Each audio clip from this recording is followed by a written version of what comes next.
Hello, everybody. Welcome back. I'd like to share with you something that you may or may not already know about, and that is with regards to digital currencies.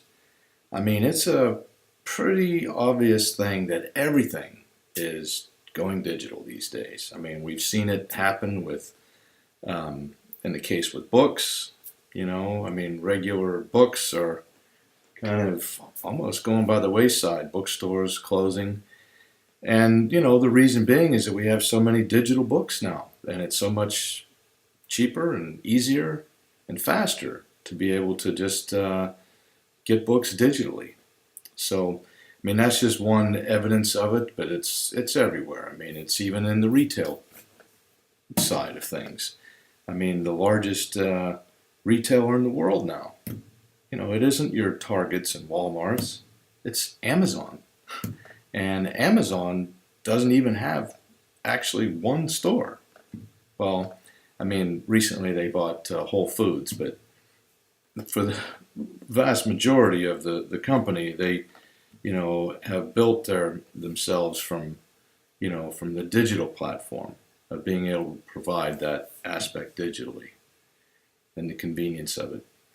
My point being is that this trend toward digital is going to continue in so many more aspects of our life. I mean, in banking, I mean, they're always encouraging you to, pay through online accounts and auto deposits and stuff like that. My point being is with the advent of digital currencies, that plays so well into that whole trend, that whole evolution that's happening. And I started on the internet in very early days. I mean, I had my first website on the internet. I registered my domain 3 months after Yahoo registered theirs. So that's how early I was. And I watched how the whole thing unfolded. I mean, the early Wild West days of the internet was pretty amazing. I mean, there was a lot of, talk and discussion and disagreement over who should do what and how it should be done. I mean, a lot of confusion there. I mean, actually, when I wanted to get a website, I actually contacted my hosting company. I said, well, how can I get a website now? And it was so early in those days, they didn't have a good answer for that. They told me, they said, well, we don't know. The best thing we can tell you is to go find somebody else's website and then copy it and change it. And that's kind of how things got started on the internet. And during those Wild West days, it was pretty evident how everybody just sort of, kind of came in and, would stake their claim. And there would be these self-ordained gurus and, that would sort of claim their position in the marketplace and just went after it. The energy of how that felt in the early days of the internet was pretty dynamic. I knew something was, that it was going to be around. It was something that was going to be big. And now, many years later, I can relate to that feeling again. It feels exactly like that happening all over again, only this time it's in with regards to digital currencies.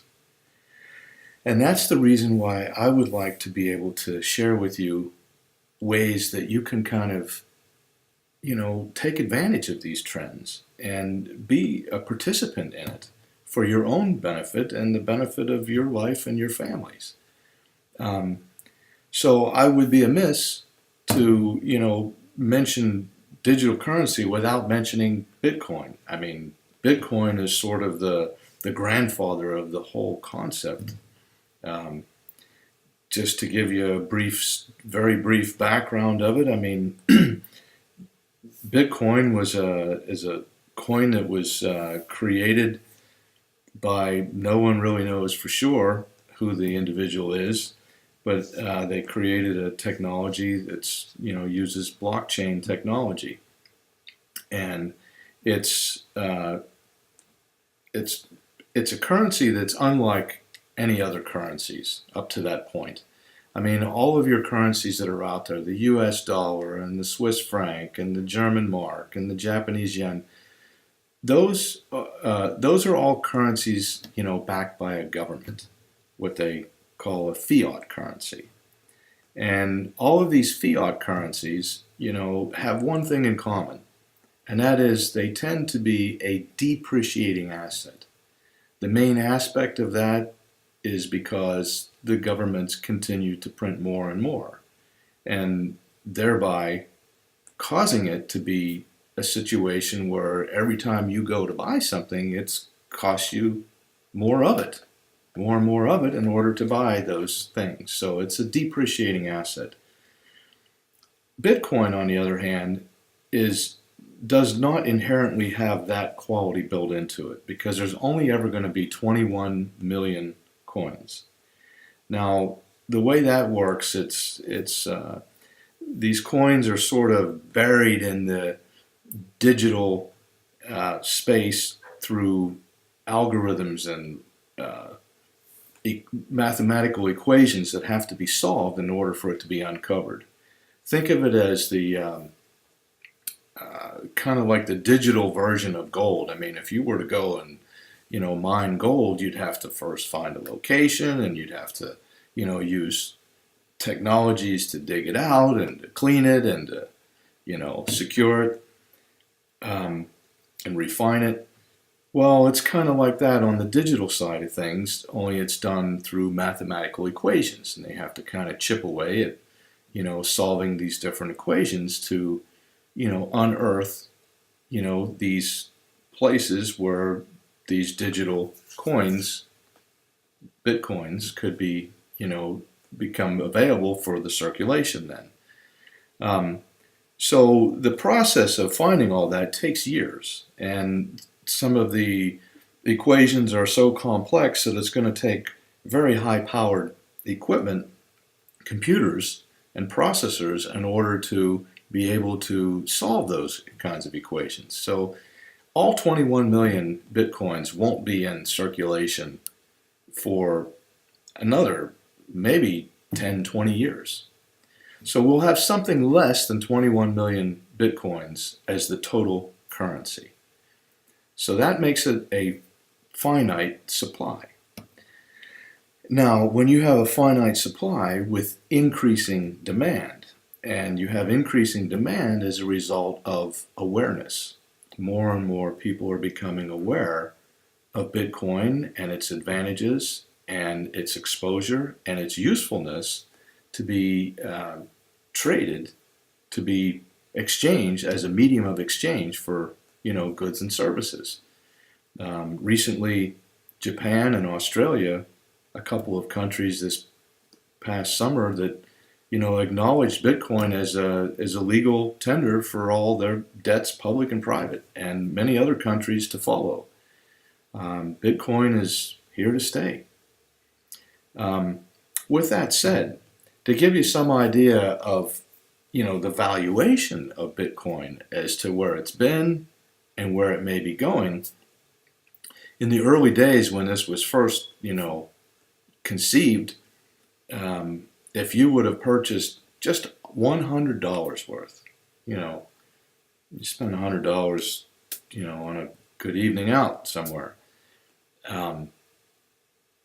If $100 purchased in like 2007, 2008, thereabouts, to 2017, roughly one decade, 10 years later, that $100 would be worth, going to find it's hard to believe, but it would be worth well over $175 million.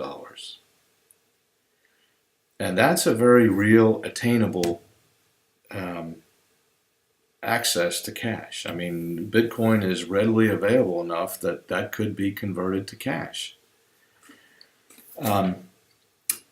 Anyways, now you might think, well, Bitcoin's gone up that much. Let's just look at some of these other currencies. Well, there are a lot of other currencies. There are actually over 2,000 other digital currencies that have come out in the digital currency space in in the last year or two, and more coming every month.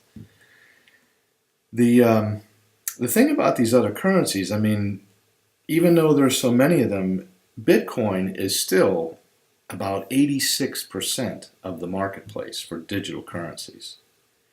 And the other, 2,000 plus currencies would comprise the other 14%.